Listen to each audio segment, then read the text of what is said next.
मैंने भी अपनी बाहों को आर्यन की कमर के चारों ओर कस लिया था, पर जब मुझे ऐसा लगा कि आर्यन आगे भी कुछ करने की कोशिश कर सकता है, तो मैंने उससे धीरे से कहा, आर्यन प्लीज दरवाजा बंद कर दो।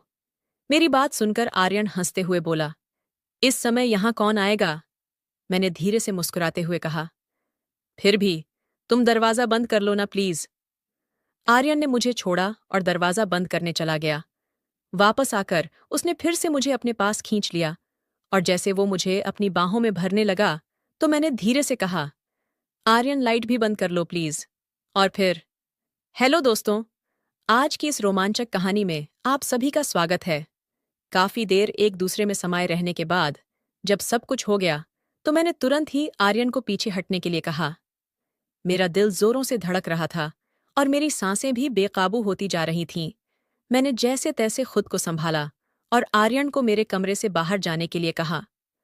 वह बिना कुछ कहे सर झुकाकर मेरे कमरे से बाहर चला गया। उसके जाते ही मैं कांपते हुए अपने बिस्तर से उठी और बाथरूम की तरफ चली गई। मेरा मन उलझनों से भर चुका था। मैं यही सोच रही थी कि एक शादीशुदा औरत होते हुए भी मैंने ये क्या कर दिया। एक शादीशुदा औरत होते हुए भी मैंने किसी और के साथ संबंध बना लिए थे, और वो भी मुझसे 10 साल छोटे लड़के से।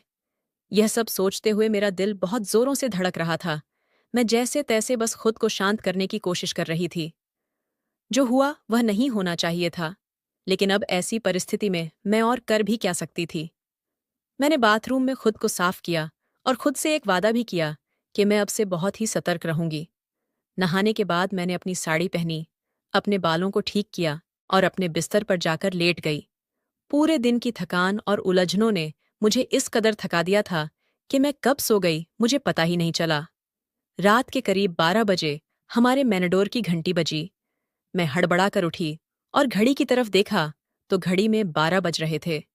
मैं जल्दी से दरवाजे की ओर बढ़ी और दरवाजा खोलते ही मैंने देखा कि सामने भावना खड़ी है और उसके साथ उसका छोटा बेटा चिराग भी है, जो लगभग 10 साल का था। भावना दीदी हमारी पड़ोसन है, जिसे हमारे घरेलू संबंध हैं। मैंने हड़बड़ाकर पूछा, भावना दीदी, आप इतनी रात को यहाँ क्या कर रही हो? सब ठीक तो है ना? भावना दीदी ने जवाब दिया, प्रिया, मेरे पापा की तबीयत बहुत ज्यादा खराब हो गई है। हमें अभी अभी खबर मिली है और हम तुरंत ही वहां जा रहे हैं। क्या तुम 2-3 दिनों के लिए चिराग को अपने साथ रख सकती हो? ये तुम्हें बिल्कुल भी तंग नहीं करेगा और हम जल्दी ही वापस लौट आएंगे। मैंने तुरंत कहा, कोई बात नहीं दीदी, यह भी तो आपका ही घर है। आप बेफिक्र होकर जाओ और चिराग की बिल्कुल भी चिंता मत करो। मैं इसका पूरा ध्यान रखूंगी। भावना दीदी ने चिराग को मेरे पास ही छोड़ दिया और जल्दबाजी में चली गईं। मैंने दरवाजा बंद कर लिया और चिराग को लेकर अंदर आ गई। मैंने चिराग के लिए टीवी ऑन कर दिया और उससे पूछा, चिराग क्या तुमने खाना खाया है? वो बोला, नहीं आंटी, अभी नहीं खाया है। मैंने मुस्कुराते हुए कहा, अच्छा तुम तब तक टीवी देखो, मैं अभी तुम्हारे लिए खाना लेकर आती हूँ। मैंने खाना गरम करके टेबल पर रख दिया और चिराग को खाना परोस दिया। चिराग खाना खाने लगा और मैं भी उसके पास वाली कुर्सी पर बैठ गई।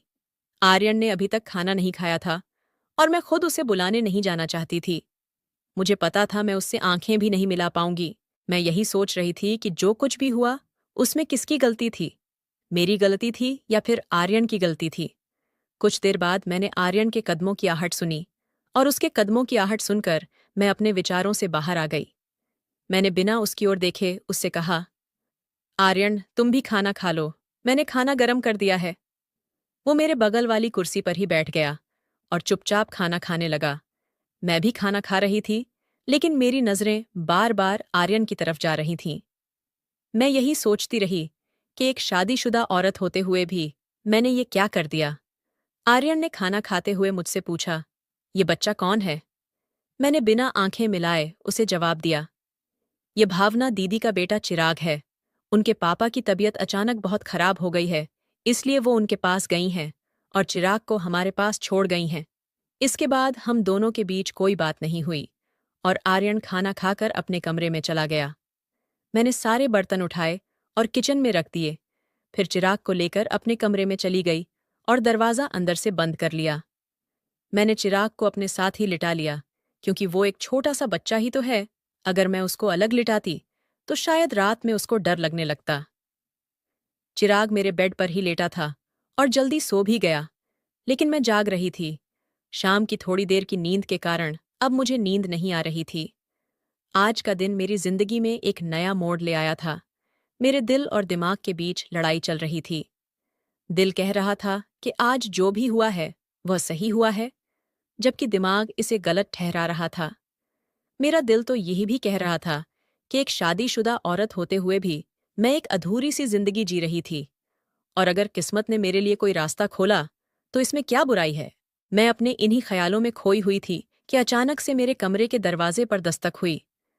घर में मेरे और चिराग के अलावा सिर्फ आर्यन ही था, तो इसका मतलब दस्तक देने वाला आर्यन ही हो सकता था।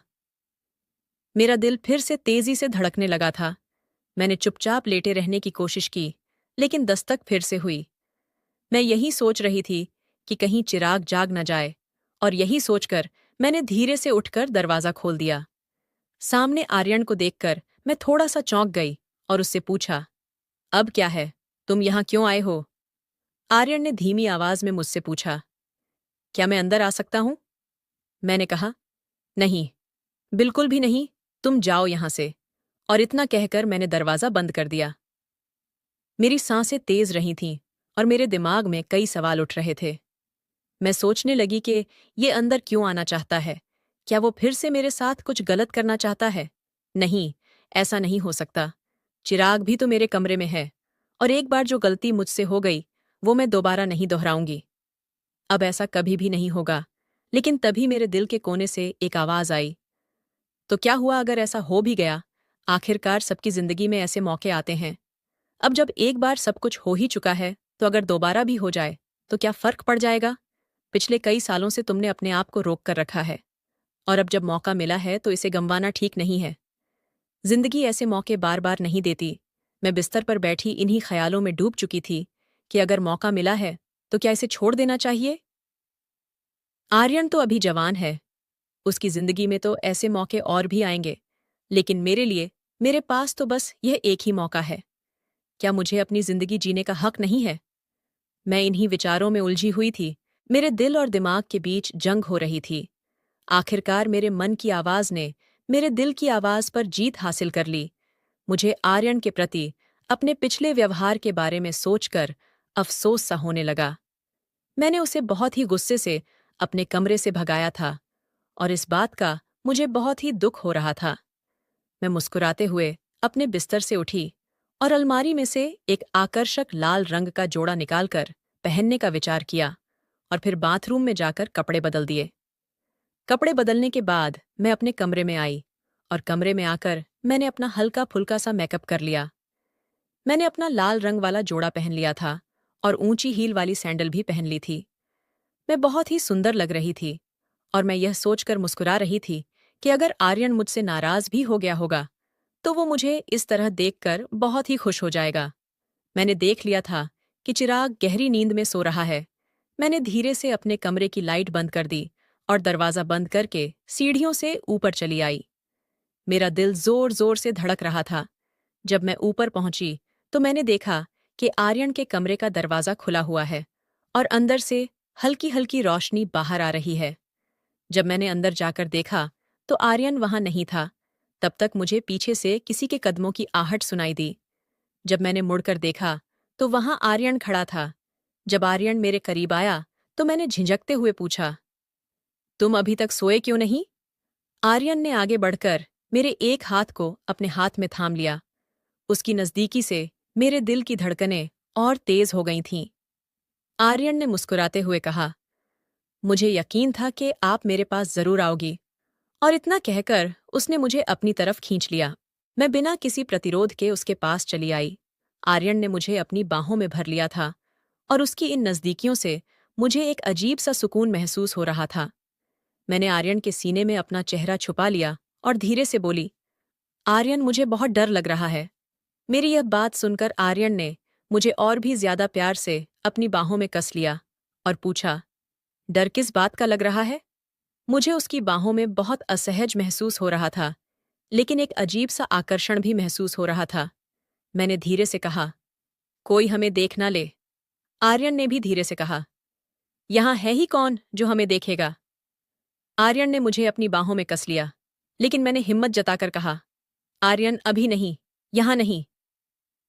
आर्यन मेरे संकेत को समझ गया और वो मेरा हाथ थामकर मुझे अपने कमरे की ओर ले गया। जब मैं कमरे में पहुंची तो मेरी धड़कन और तेज हो गई। कमरे में पहुंचते ही आर्यन ने लाइट जलाई और फिर धीरे से मुझे अपनी बाहों में भर लिया। मैंने अपनी पीठ को अर्जुन के सीने से सटा दिया।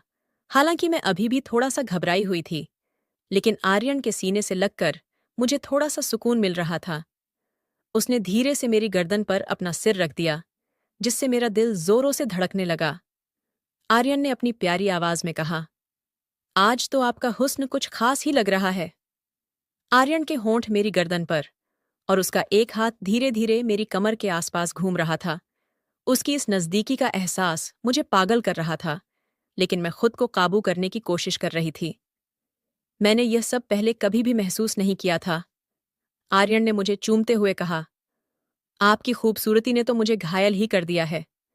फिर उसने अपने हाथ में पकड़े हुए ग्लास को मेरे होठों के पास ले जाकर कहा, इसमें जो भी है वो थोड़ा सा पी लो। मैंने उसे मना करते हुए कहा, नहीं आर्यन, मैंने पहले कभी भी नहीं पी है। और यह कहकर मैंने ग्लास को अपने होठों से दूर कर दिया। उसकी मीठी बातें से मेरी सारी हिचकिचाहट दूर हो गई और आर्यन ने जैसे ही ग्लास को फिर से मेरे होठों के पास लाया तो मैंने कुछ घूंट ले लिए। शुरुआत में मुझे उसका स्वाद थोड़ा कड़वा सा लगा, लेकिन कुछ और घूंट पीने के बाद इसका स्वाद मुझे अच्छा लगने लगा था। इस दौरान आर्यन एक हाथ से मेरे कंधे को हल्के से छूते हुए धीरे धीरे ग्लास में मौजूद सारी शराब मुझे पिलाता रहा। थोड़ी देर में तरफ देखते हुए बोला, आज तो आप बहुत ही सुंदर लग रही हो। इन हाई हील्स में आपके नाजुक पैर बहुत सुंदर लग रहे हैं। अब धीरे धीरे मुझे भी शराब का असर होने लगा था। अपनी तारीफ सुनकर मैं पहले तो थोड़ा सा झिझकी, लेकिन फिर मुस्कुराते हुए बोली, तो किसने रोका है? अपनी सारी चाहत पूरी कर लो। इतना सुनते ही आर्यन ने मेरे पैरों को बड़े सम्मान के साथ हल्के से छुआ। ये सब देखकर मुझे यकीन ही नहीं हो रहा था कि कोई मुझे इतनी गहराई से पसंद कर सकता है कि मेरे पैरों को भी इस कदर से सराह रहा है। आर्यन ने मुझे अपनी बाहों में लेकर हल्के हल्के मेरी गर्दन पर चुंबन देना शुरू कर दिया। मैं भी आर्यन की बाहों में एक सुकून महसूस कर रही थी। शराब का हल्का हल्का असर मेरी खुशी को और भी बढ़ा रहा था। मैंने भी अपनी बाहों को आर्यन की कमर के चारों ओर कस लिया था। पर जब मुझे ऐसा लगा कि आर्यन आगे भी कुछ करने की कोशिश कर सकता है, तो मैंने उससे धीरे से कहा, आर्यन प्लीज दरवाजा बंद कर दो। मेरी बात सुनकर आर्यन हंसते हुए बोला, इस समय यहां कौन आएगा? मैंने धीरे से मुस्कुराते हुए कहा, फिर भी तुम दरवाजा बंद कर लो ना प्लीज। आर्यन ने मुझे छोड़ा और दरवाजा बंद करने चला गया। वापस आकर उसने फिर से मुझे अपने पास खींच लिया और जैसे वो मुझे अपनी बाहों में भरने लगा तो मैंने धीरे से कहा, आर्यन लाइट भी बंद कर लो प्लीज। लाइट बंद होने के बाद हम दोनों एक दूसरे में समा गए और सारी रात ऐसे ही गुजर गई। अब मैं अपनी जिंदगी में खुश थी कि मुझे अकेले इतनी बड़ी जिंदगी नहीं गुजारनी पड़ेगी। कमेंट करके ज़रूर बताइएगा कि आपको ये कहानी कैसी लगी। अगर आपको ये कहानी पसंद आई हो तो इसे लाइक करें और अपने दोस्तों के साथ भी शेयर करें।